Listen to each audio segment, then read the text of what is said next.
President Bongbong Marcos is back in the country after wrapping up his visit to Thailand for the 29th Apec Summit.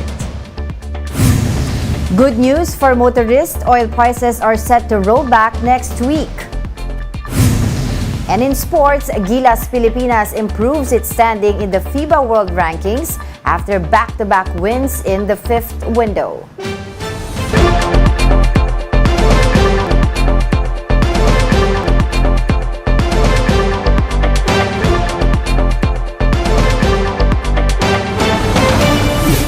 Fast, focused, and fearless. Here's everything you need to know as you jumpstart your weekend. I'm Angela Lagunzad. President Ferdinand Marcos asked Saudi Arabia for help on fuel supply on the sidelines of the recently concluded Apec Summit. Shaila Francisco has the details. Around 10,000 overseas Filipino workers will receive an early Christmas gift from the Saudi government, particularly those who work for construction companies that went bankrupt in 2015 and 2016. In a bilateral meeting with President Bongbong Marcos, Saudi Crown Prince Mohammed bin Salman said his government will shoulder the unpaid salaries of the OFWs. This amounts to 2 billion riyals or around 30 billion pesos. The Crown Prince, His Royal Highness, announced and said that this was his gift. He really prepared for this, and this was an agreement reached by the Saudi government just a few days ago. During the meeting, Saudi's labor minister also promised that OFWs will always be compensated from now on. Sila mismo magbibigay ng insurance kung sakali man mangyari ulit yan na malugi yung korporasyon na tinatrabahuan nila at hindi nila makuha kanilang sahod, yung insurance ang magbabayad. Marcos Jr. also appealed for help from Saudi in terms of sourcing petroleum. This as Filipinos continue to struggle with rising fuel and food prices. Napag-usapan namin ng energy dahil alam naman natin ang largest producer ng petroleum sa buong mundo ay Saudi Arabia. Tinulungan tayo ng Saudi Arabia noong 70s and 80s nung nagkaka-oil crisis. After Saudi Arabia, the president had a bilateral meeting with French President Emmanuel Macron. They discussed stronger ties in agriculture, energy, and defense. The Office of the Press Secretary said Marcos Jr. is also exploring a possible nuclear energy deal with France. I am very confident that it will be a strong partnership simply because they have up to 67% of their power production is from nuclear energy, so they are very, very used to it. Marcos Jr. said Macron invited him to visit France when the time comes, which he accepted. The president has also accepted invitations from leaders to visit Vietnam and China next year. Shaila Francisco, we are One News.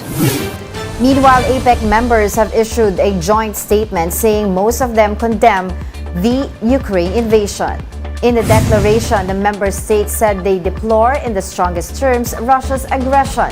They added that the war is causing more damage to an already fragile global economy. All 21 member states reportedly signed the joint declaration. Russia and China, which has since refrained from publicly criticizing Moscow, are part of APEC. The statement was also word for word the same as the G20 declaration issued last week in Indonesia. In other news, the MMDA, along with some national agencies and Metro Manila mayors, have committed to enforce a 5-year traffic plan. MMDA says this comprehensive traffic management plan will address traffic bottlenecks and signal systems. It also aims to improve traffic corridors and promote active transportation. The traffic plan will be funded by the Japan International Cooperation Agency. MMDA Acting Chairman Romando Artes said the project is timely, especially with the metro opening up post-pandemic. We'll be back with more stories after the break. Keep it here on One News.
You're still watching One News Now. I'm Angela Lagunzad. Motorists can expect a rollback in the prices of petroleum products next week.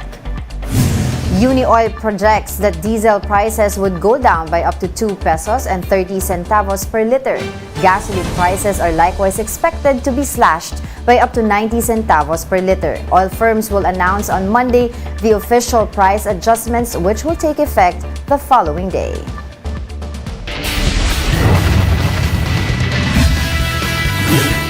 Gilas Pilipinas is now at the 40th spot in the latest FIBA Men's Basketball World Rankings. This was after a 2-0 sweep of the fifth window of World Cup Asian qualifiers this month. Gilas beat Jordan and Saudi Arabia in away games in the recently concluded window.